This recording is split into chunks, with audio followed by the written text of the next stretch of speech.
തന്റെ പ്രിയപ്പെട്ട ഭാര്യയായ ഖദീജ ബീവി റളിയല്ലാഹു തആല അൻഹയുടെ കബളിന്റെ താഴെ വെക്കുന്നതിന് വേണ്ടി ഒരു പിടി മണ്ണങ്ങ് വാരുകയാ.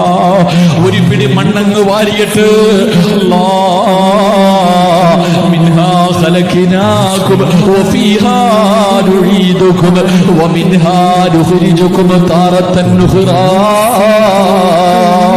ഖദീജ ബീവി റളിയല്ലാഹു തആല അൻഹയുടെ കബളിന്റെ താഴെ ഒരു പിടി മണ്ണിങ്ങനെ വെച്ചിട്ട് തല തിരിച്ച് വെക്കുമ്പോ സുബ്ഹാനല്ലാഹ്,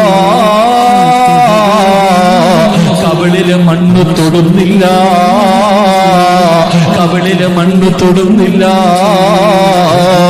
രണ്ടാമതും വെച്ച് തൊടുന്നില്ല, മൂന്നാമതും വെച്ച് തൊടുന്നില്ല.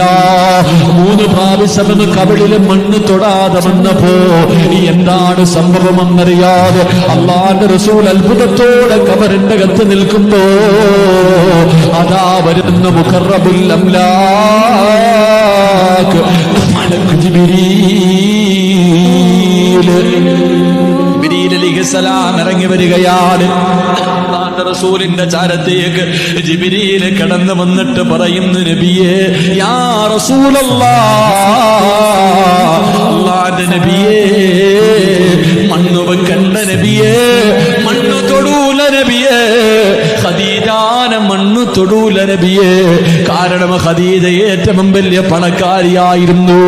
എല്ലാ പാപങ്ങൾക്ക് കൊടുത്തവളാ, എല്ലാ ദീനിനു വേണ്ടി കൊടുത്തവളാ, എല്ലാ നല്ല കാര്യങ്ങൾക്ക് വേണ്ടി കൊടുത്തവളാ. അതുകൊണ്ട് ഖദീജാനെ മണ്ണ് തൊടൂല നബിയേ എന്ന് പറഞ്ഞു എന്ന് ചരിത്രം